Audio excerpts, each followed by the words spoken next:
నమస్కారం.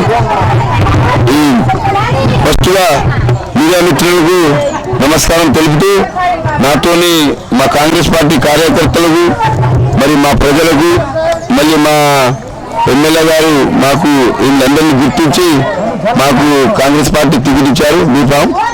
మేము పోయినసారి ప్రభుత్వం లేనప్పుడే మా కాంగ్రెస్ పార్టీ కార్యకర్తలు నన్ను భారీ మెజార్టీలో గెలిపించారు. ఈసారి కూడా నాకు గెలిపిద్దామని 10 తండ్రుల ప్రజలు నాతోనే తిరుగుతాను. ఇంకోటి ఏంటంటే పోయినసారి ప్రభుత్వం లేనప్పుడు నా మంచితనం చూసి నాకు ఓటేశారు. ఇప్పుడు మా కాంగ్రెస్ పార్టీ కార్యకర్తలు మళ్ళీ మా కాంగ్రెస్ పార్టీ అధికారం వచ్చినాక రుణమాఫీ చేసింది. మళ్ళీ విద్యుత్ 200 యూనిట్ ఫ్రీ ఇస్తాను. ఇంద్రమ్మ ఇల్లు నా వార్డుకి ఏ వార్డుకి ఎంత ఎక్కువ మా ఎమ్మెల్యే గారు మా తండ్రులన్నీ గుర్తించి నాకు 50 ఇల్లు ఇచ్చారు. మేము అందరికి ఇచ్చేసినాం. ఇంకోటి మాకు బోనస్ కూడా వస్తుంది. అయితే మాకు 50 లక్షల వరకు కూడా బిల్లన్న శాంక్షన్ చేశారు. వర్క్ ఈ ఎలక్షన్ బిజీలో ఉన్నది కాబట్టి మా కాంగ్రెస్ పార్టీ ప్రజలు మళ్ళీ కార్యకర్తలు కానీ వీళ్ళందరూ ముందుండి మా ఇక్కడ మా హరియన్న కూడా ఉన్నాడు మా 10వ వార్డులో 9వ వార్డు కౌన్సిలర్. కానీ మేము ఇద్దరం కలిసి జోడెడ్లేలాగా మా మిసెస్ని గెలిపించుకుంటామని 500 నుంచి 600 మెజార్టీని గెలుస్తామని ఆశాస్యం చేస్తాం. గెలిస్తే ఏం చేస్తానంటే పోయిన ఎలక్షన్లో కాంగ్రెస్ పార్టీలో నేను గెలిచాను. నాకు టీఆర్ఎస్ ప్రభుత్వం చిల్లు గవాదీయలే. పక్కనే మారన్నెక్కల వార్డు 22, 23 వార్డులో వాళ్లకు 1.5 2 కోట్ల వర్క్ ఇస్తే నాకు 30 నుంచి 20 లక్షల వర్క్ ఇచ్చారు. ఇప్పుడు మా ప్రభుత్వం వచ్చింది కాబట్టి నేను ముళ్ళన్నను ఇటు బలరామన్నను ప్లస్ ఇక్కడ మా చైర్మన్ బల్ల గుడ్డి అడుగుతా ఏమన్నంటే బిల్లు చెక్ చేసుకోండి సార్, పక్క వార్డులో ఎంత ఇచ్చారు, మా వార్డులో ఎంత ఇచ్చారు. ఆడ 100 రూపాయలు ఇస్తే అన్ని వార్డులకు 100 రూపాయలు ఇస్తే నాకు 500 ఇవ్వాలన్న ధీమాతో నన్ను అడిగి వసూలు చేసి మా 10వ వార్డు ప్రజలని సమస్యలను క్లియర్ చేసుకుంటా అన్నా. ఎందుకంటే మా 10 తండ్రులు వెనుకబడి ఉన్నాయన్న. మమ్మల్ని విలీనం చేసుకొని వదిలిపెట్టారు. మమ్మల్ని 10 తండ్రులు విలీనం చేసి వదిలిపెట్టారు. టీఆర్ఎస్ వదిలిపెట్టుకున్నారు, మున్సిపాలిటీ కూడా వదిలిపెట్టింది. కాబట్టి ఇప్పుడు మా ప్రభుత్వం వచ్చింది కానీ ఖచ్చితంగా పక్క వార్డుకు 30 వార్డులు 100 రూపాయలు ఇచ్చా నా 10వ వార్డుకు 500 ఎక్కువ ఇవ్వాలి. ఎందుకంటే మమ్మల్ని మొత్తం లంబాడి అన్న. మొత్తం 10 తండ్రులు కాలువలు లేవు, రోడ్లు లేవు, కరెంట్ లైన్లు లేవు. ఇప్పటికీ కూడా పైప్ లైన్లు కూడా లేవన్న. కొన్ని ఇంట్లకు చాలా ఇబ్బంది ఉన్నాం. ఖచ్చితంగా మా 5 సంవత్సరాలు నేను మా తండ్రులన్నీ చూసినా కాబట్టి నాకు గుర్తుంది. మా తండ్రుల పైసా పని కాలేదు.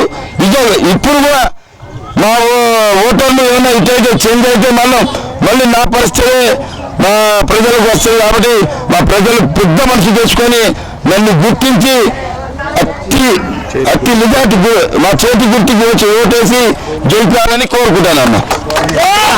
ఇంకోటి అంటే మాకు రేషన్ కార్డు 10 సంవత్సరాలు కొట్లాడిన టీఆర్ఎస్ ప్రభుత్వం ఇయ్యలే.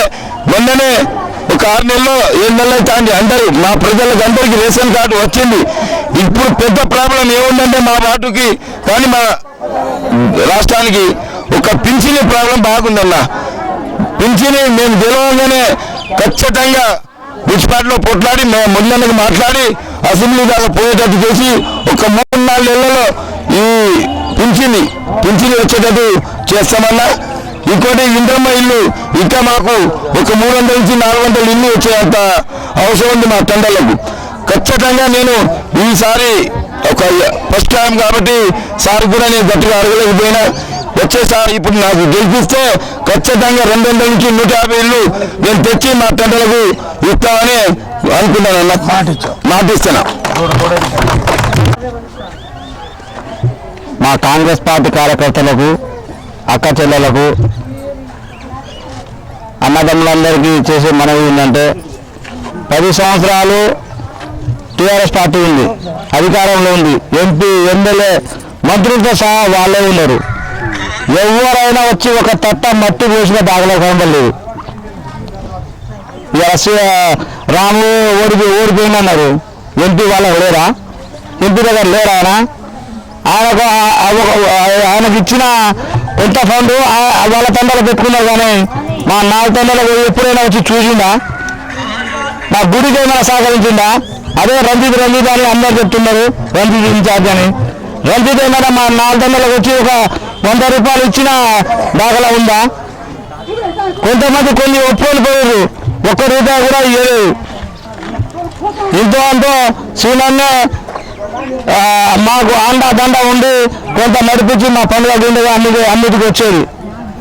మళ్ళీ సీనన్నకి కాంగ్రెస్ పార్టీకి చేతి గుర్తుకు ఓటేసి సీనన్నని మళ్ళీ ఒకసారి గెలిపిస్తే ఎందరి దగ్గర నేను ఆయన ఉండి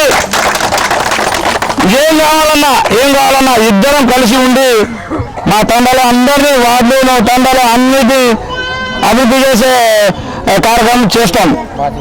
ఒకవేళ టీఆర్ఎస్ ఓటేసి గెలిపిస్తే మాజీ ఎమ్మెల్యే శంకర్నాథ్ బిడ్డను వాళ్ళు పోయి ఓటేస్తారు. శంకర్నాథ్ దోచుకున్న తక్కువ కాదు. మైబాలో అందరూ తెలిసే ఓడగొట్టి పంపించారు. మళ్ళీ వచ్చి ఇక్కడ మైబాని ఇంకా వదిలిపెట్టకుండా ఇంకా దోచుకుందామని వాళ్ళు తయారై వస్తున్నారు. అక్క చెల్లెలు అందరూ గుర్తించండి, ఈసారి కాంగ్రెస్ పార్టీని అత్యధిక మెజార్టీతో గెలిపియండి. టీఆర్ఎస్ ఓటేస్తే చంద్రబాబు ఓటేసినట్టు అవుతుంది. వాళ్ళు ఇంకా దోపిడీ పోట్లేదు. అక్క చెల్లెలు అందరూ గుర్తించి కాంగ్రెస్ పార్టీని అత్యధిక మెజార్టీతో గెలిపారని కోరుతున్నాం. అక్క అవును, 10వ వార్డు కాంగ్రెస్ కార్యకర్తని. గత 10 సంవత్సరాలు మేము టీఆర్ఎస్ పార్టీని చూసినా కానీ ఇంతవరకు ఒక రూపాయి పని అనేది ఎక్కడ కాలేదు. టీఆర్ఎస్ పార్టీ చేయని అరాచకాలు ఒకటి ఇంత అంత కాదు, చాలా ఉన్నాయి. మా 10వ వార్డు ఎటువంటి అభివృద్ధి కాలేదు.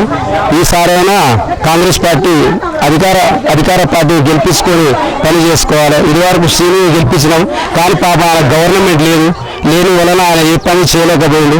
ఇప్పుడు గవర్నమెంట్ ఉంది కాబట్టి ప్రతి పని ఆయన ద్వారా అయితేనే అవుతుంది. వేరే పార్టీ చేస్తే అది చెత్త బుట్టలు వేసినట్టే. కాంగ్రెస్ పార్టీ చేసిన మోసాలు అయితే ఏమి లేవు. ఆ వచ్చిన 2 సంవత్సరాలలో రేషన్ కార్డు ఇచ్చింది, ఇల్లు ఇచ్చింది, 200 యూనిట్ కరెంటు ఫ్రీ ఇచ్చింది. వచ్చిన వాళ్ళకు గ్యాస్ 500 గ్యాస్ వస్తూనే ఉన్నది. ప్రతి ఒక్కటి రుణమాఫీ అయింది.